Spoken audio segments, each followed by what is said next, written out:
Okay, welcome back to part 2 of the Battleship review. If you didn't watch part 1, I would watch part 1, or listen to part 1, because I'm not covering that same ground. I literally just did this because, hey, 25 minutes is a bit long. Even though I know I have an enabled account, I can go on for fucking ever. But I must continue, because there's more shit to complain about in this movie. First off, again, going back actually now before the first scene, technically we'll go to the prologue basically. A completely unnecessary prologue about how the US in 2005 is setting up a communication system to try to contact a planet that they think has life on it. And it's this really weird, superistic sci-fi setup that seems beyond our current technology. That they can just beam a signal that apparently they can only beam to this one satellite once every 24 hours. What type of fucking sense that makes? You got me. A satellite we can only talk to once a day. We can relay signals now. And if you're going to invest this much ridiculous amount of money into a satellite system, I think you can put up more than one satellite. But alas, I digress. So this completely unnecessary satellite technology is apparently beaming information to this one planet. And apparently they've broken faster than life communications with this system, because it's 2012 when all the action takes place. So it's only 7 years.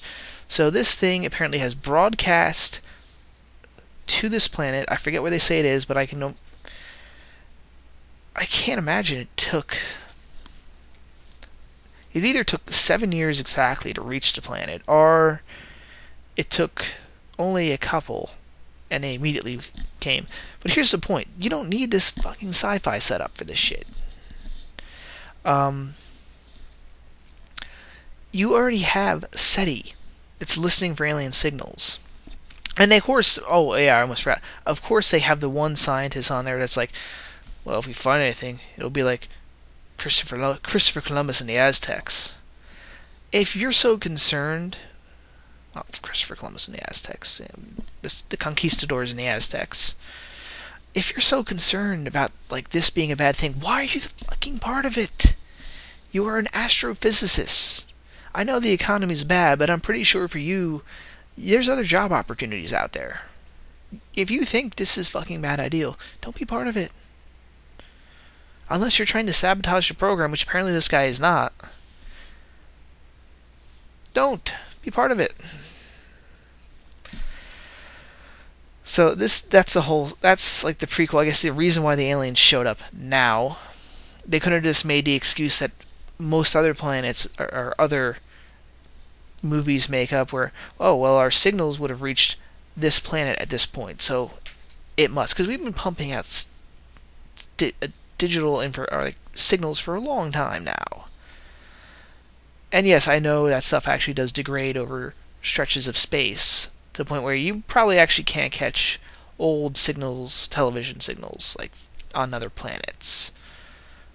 But the average moviegoer doesn't know that. I wouldn't even have caught that. But that's I guess the excuse for the aliens to arrive. And speaking of the aliens, because this is what I wanted to get in.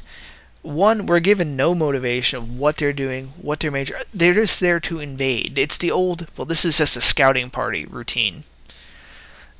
I guess it's never told whether, hey, we get absolutely no information on them. And okay, Battle Los Angeles did that, but we got a sense with Battle Los Angeles what they were doing. This was just a full-on invasion. This stuff is up. You want to know a little bit more about this alien race. Hell, change that. Battle Los Angeles, we knew a lot.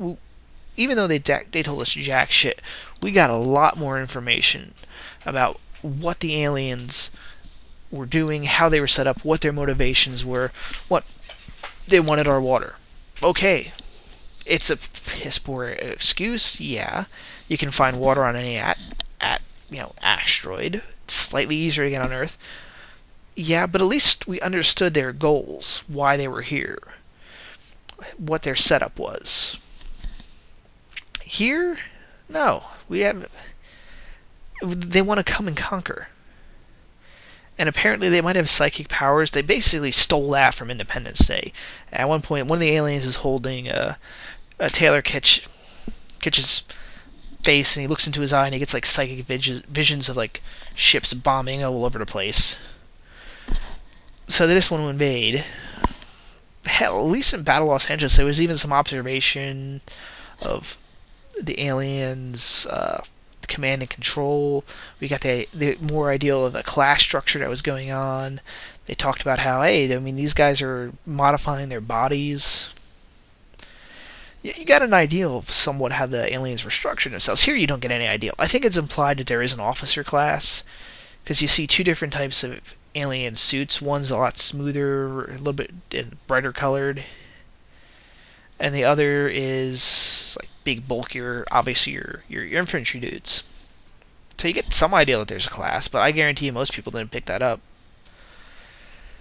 And here's the other thing, there's their CGI, and it's bad CGI and unnecessary CGI. I mean, at least, again, the Battle Los Angeles aliens were rather fucking alien. They had unusual, they didn't have any eyes, the heads were weird, the bodies looked different.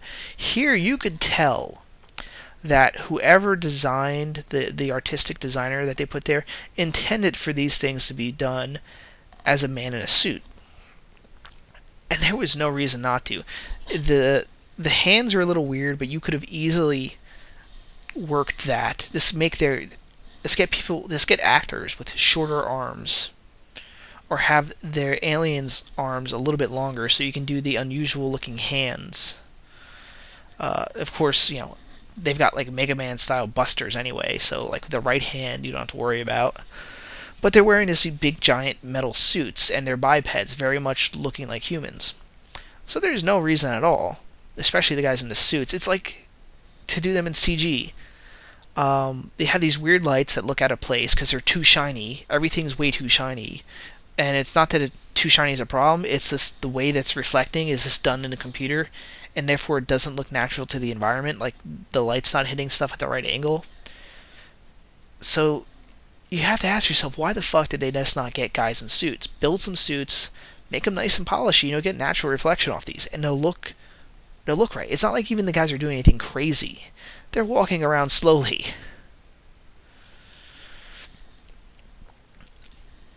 It's not even like they didn't film anyone there, because I saw a quick behind the scenes on the aliens, and they actually had guys in the green suits walking around interacting with the actors to get better performances. Here's an ideal.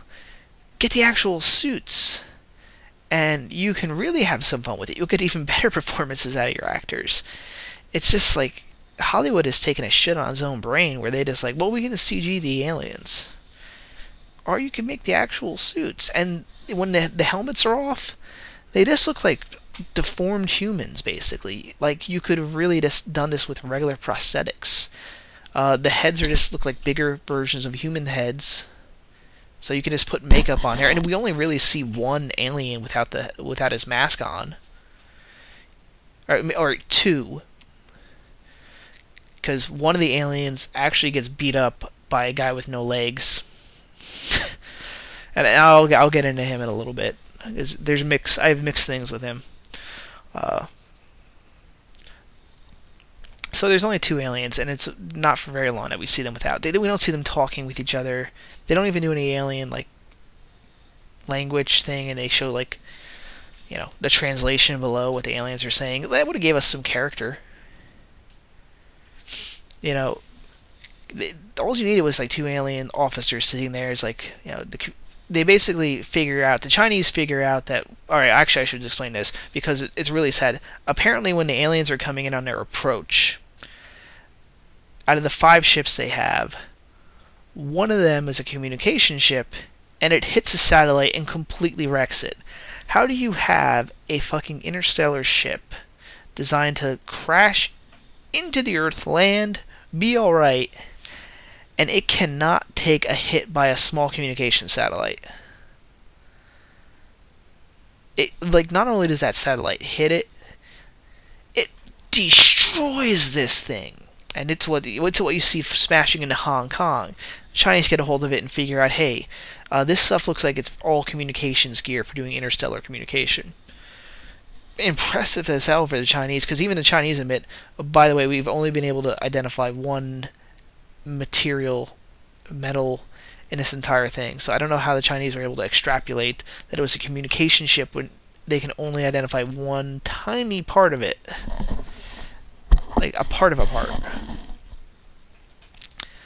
But I give it credit to the Chinese, I guess, in that one there. They figured it out. So the Chinese figured out it's a communication ship and tell everyone else, and that's why they're figuring out the aliens are trying to get to our little communications disc so they can broadcast the signal to call in the rest of the fleet. All we needed in that scene was just the two aliens. They can be talking their little made-up language or whatever. Just give us a translation below. It's like, Captain, we have only a few, two cycles of the Earth's sun before the fleet writes this off as a no-go planet. They'll assume that we were wiped out. Something to imply that, okay, if we take out these humans, at least tell us, the audience, that, hey, if we can stop these guys here, they won't come anymore. They'll assume that maybe this was a trap. That's another trope we've often seen. The aliens get stopped. They tell the alien homeworld, hey, that was just a scouting fleet, so hey, if they don't hear back, the guys at the big planet will just assume that this is a dangerous place, don't show back up. It works. Most people buy it. It's a trope. But, of course, we don't see that. It would have gave us at least a little bit of a characterization, an idea of some sort of structure. It gave us at least one alien. They try to make one particular alien, who seems to be a commander, that they fish out of the ocean. I don't know where this alien came from. They don't say where they said they don't show us him being dragged out of the water. They just say, oh, we found him floating, so we grabbed a grappling hook and pulled him on board. How? The alien ship didn't take that much damage. But it's kind of implied later on that he was the captain of the battleship, the alien battleship. You could have showed him saying that. It would have gave us a character. It would have gave us an antagonist. Instead, the aliens remain mute. And you could kind of do that, but you can't then show us them later on. You can't have their infantry running around.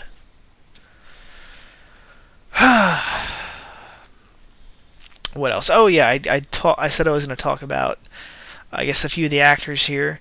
Liam Neeson, more like an extended cameo. He's in there. He's badass as always. I like it at the end. Taylor Kitsch, after saving the world, asks for his daughter's hand in marriage, and Liam Neeson just looks at him, and this is like one of those scenes you're expecting to finally go yes, and Liam Neeson is like, no. It's like, but I saved the world. He's like, saving my world and marrying my daughter are two different things. I like that part of Liam Neeson. That was fun. Although it's kind of implied that he was going to let him marry her anyway.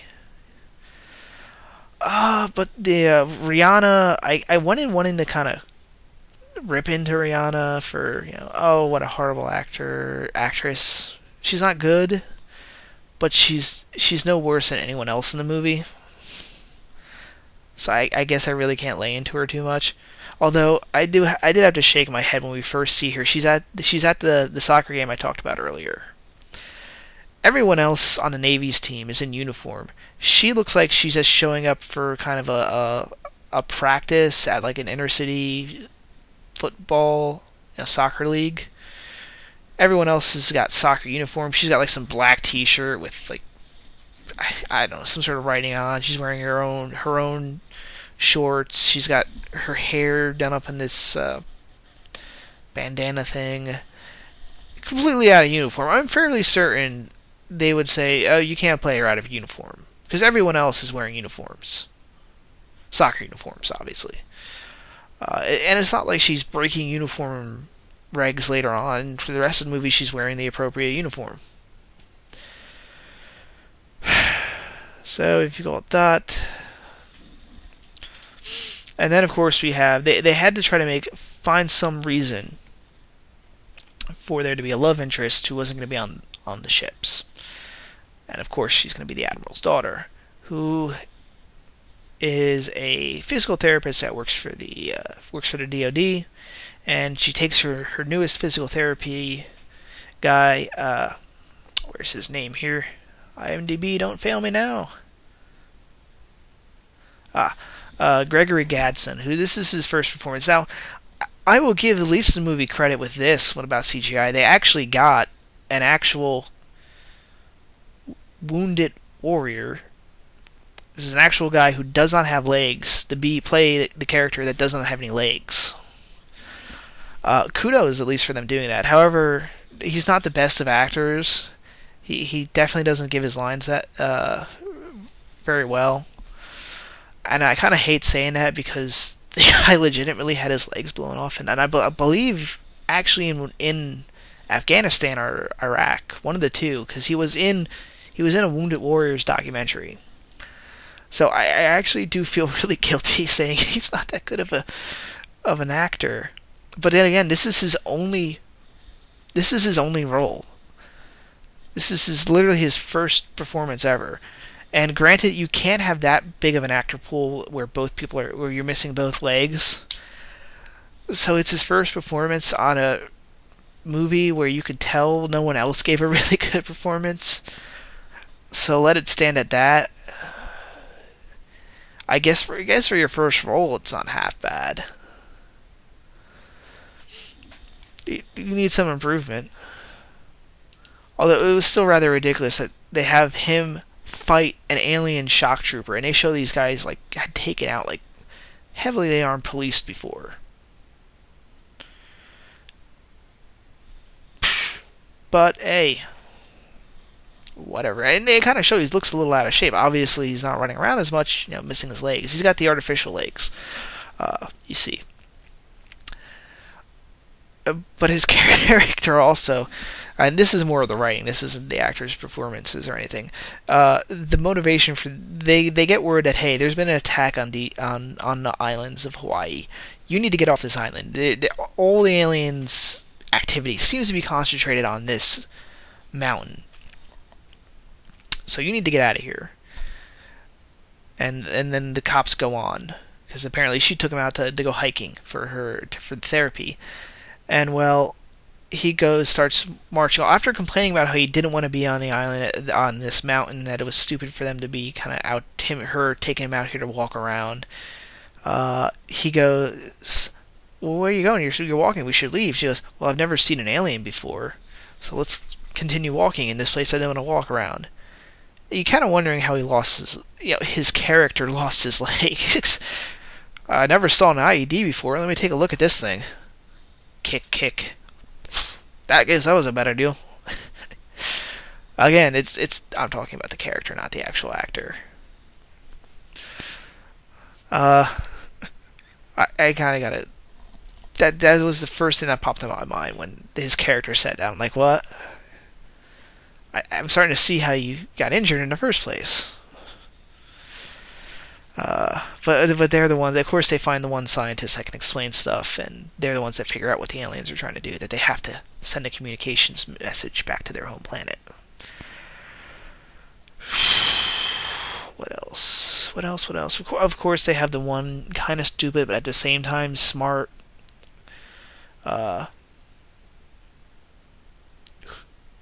enlisted man who is, I don't even see his character listed on IMDb here.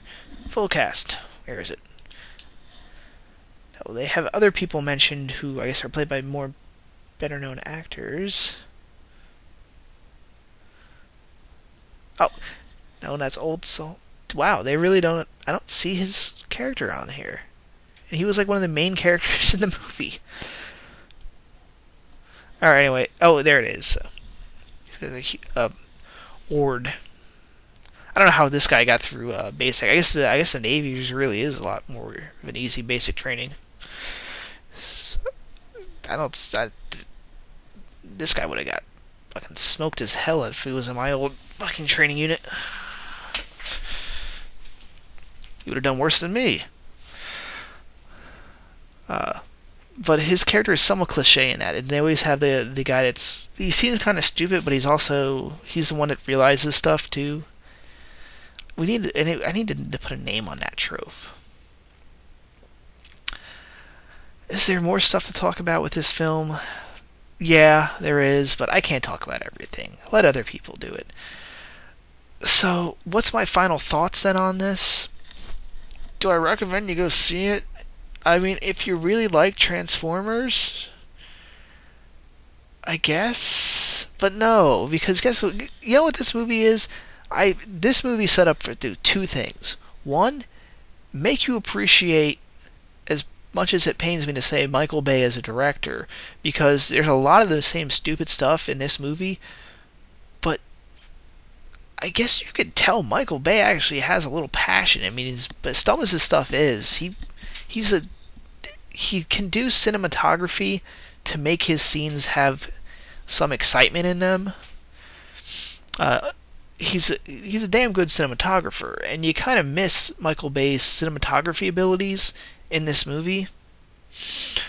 And the other, so I guess it's his way going, look, Transformers could have been worse. Well, okay, it could have been worse directorially. It still had a horribly written script. So it makes you realize, I guess, the cinematography of Michael Bay has some merit. I don't know. The only other thing it sets up, it seems to be, is to go, hey, this is a bad version of a Hasbro movie. So when G.I. Joe comes out later this summer, remember what it could be. I think it's like bringing down people's expectations just so they can have the good G.I. Joe movie. Well, that's about it I can think with this movie. Again, do I recommend it? I can't recommend this movie. No. I mean, okay, it is nice once to finally see the Navy fight the aliens, because, it's always the Army. The Navy has the more, heavy firepower toys that you can imagine might be able to take this stuff on. So it is nice to see them have a chance. Normally that's just implied the fleet gets wiped out, and you only got a few guys with, M16s to fight off the alien menace. We're probably pretty much fucked if that's the case. But hey, if the Navy still got the big guns, maybe we have a chance to fight back. I don't know. It's also nice just to give the Navy a chance to be something other than cannon fodder that we don't even have the dignity of seeing the cannon fodder. We just see their ship blow up. So hey, if you're like that, if you're really a hardcore Navy vet, hey, this is a movie that gets some attention well-deserved attention to the Navy. That's not the Navy SEALs. It's about the only thing that normally we pay attention to in the Navy, and especially the surface fleet. The surface fleet's probably cinematically the most neglected force. There's tons of movies about submarines, even though submarines probably see less combat than the surface fleet. Or we see aircraft carriers. Okay, pilots on aircraft carriers certainly do probably see, outside of the SEALs, which is the other thing we see, the most action. But the actual rest of the surface fleet gets so neglected in film.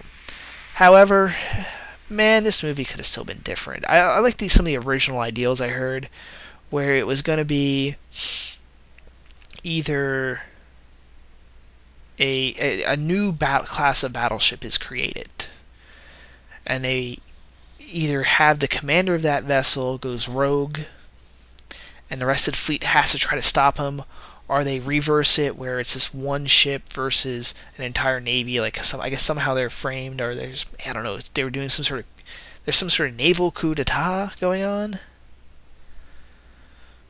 Yeah, one of those two options would have been much better.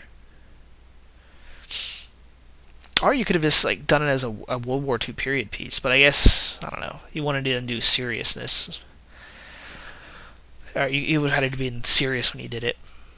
But I think the two others were just producing a new class of battleship for the Navy, and then say it goes rogue, or the rest of the Navy tries to turn on it because of some conspiracy. And you could have done it. You could have made it a stealth ship, which would have gave you the reason to have the of course, the battleship scene where they're actually playing the game only with real ships. But that's it. I talked enough. I've done a two-parter. I haven't done one of these in a long time, and my God, it's almost an hour. I've talked about this movie for almost an hour now. About 50 minutes. That should tell you something. I've been trying to actually make shorter reviews, but I couldn't in this case. There was just so much bullshit to talk about, and there is more. There is more to talk about with this movie, but I just can't bring myself. I've talked long enough. If you've listened to both of these parts, credos to you, or major creds, because, man, that's it for me. This is, if you were to combine these two together, I think this is the longest video I've done. I have a video in waiting that's about 45 minutes long, but it's a rant about Call of Duty. Just me being lazy, not editing it. And by editing it, it's really, this shows real laziness on my part, because by editing I mean just finding about 6 pictures for the different Call of Duty games, and then just putting them in the right spots when I talk about each game in the video. Yeah, I'm just really lazy when it comes to that. But this will be up immediately, so thanks for watching. You're a trooper. Actually, no, considering the movie we just watched, you're a real sailor. There we go. Signing off. Hopefully, we will see some better films down the line. We're still waiting for Prometheus, and G.I. Joe 2, and Expendables 2. See ya.